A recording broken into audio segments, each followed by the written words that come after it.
nationwide upheaval in Iraq appears to be entering into its 8th week, and these angry protesters are yet to let up on their demands. Public distrust of government appears to be thickening in these latest protests, just 1 week into the implementation of Prime Minister Abadi's reform plan, which not everyone feels positively about. Growing dissent in passing days has been directed against Iraq's religious authorities, as shown by the signs protesters held, condemning Iraq's clergy for backing the political elite. In southern provinces, frictions grew particularly apparent between religious parties and secularists who hold different opinions about the current administration, but on either side of the divide further splits could be seen. Clerics here chanted slogans condemning their religious leaders for stealing from the people in the name of religion. Basra's youth stormed the local council and can be seen here occupying the council office until their demands for better services are met. While the country in its entirety has stood up to protest poor services and government corruption, what has become apparent is that people are not unified in their demands. Some believe divisions have been exacerbated by the infiltration of militias into the latest wave of popular protests, and due to the increasing use of force against unarmed civilians. The last weekend saw security forces using tear gas on protesters in the Iraqi city of Karbala, while demonstrators in Basra were shot at. 2 days ago, a young protester, Ahmed al-Matouri, was reported dead after security forces launched open fire in an incident witnesses described as unprovoked. Despite police violence, angry crowds will continue to endure the sweltering summer heat, shake their fists and wave their signs until the government delivers real changes.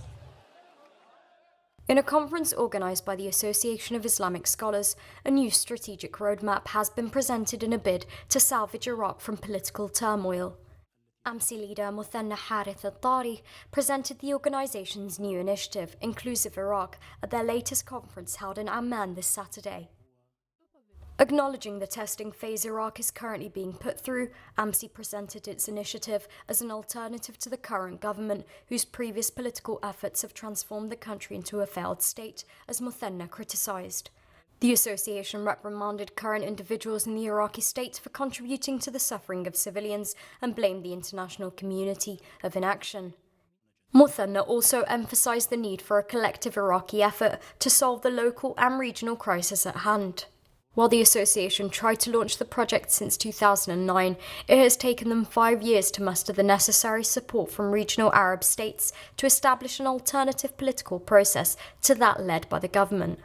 As a well-established player in post-occupational Iraq, AMSI hopes that its latest moves will not only reaffirm its position against corruptive forces, but also save the country from the brink of collapse.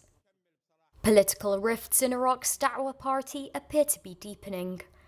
In line with Prime Minister Abadi's plan to eliminate corruption, former Prime Minister Nouri al-Maliki is said to be responsible for the fall of Mosul to the Islamic State group last year, alongside other top officials.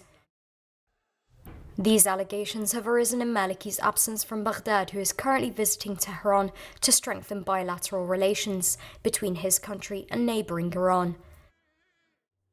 Yet days before his departure, Mr. Abadi promised to issue travel bans on officials who stood accused of corruption charges. These developments come at a time when Iraqi Prime Minister Haidar al-Abadi prepares to travel overseas in the midst of renewed rifts and unaware of how these tensions might play out in the coming week. And so the power struggle between current and former Iraqi prime ministers continues, and many still wonder whether Maliki is secretly seeking greater support from Iran.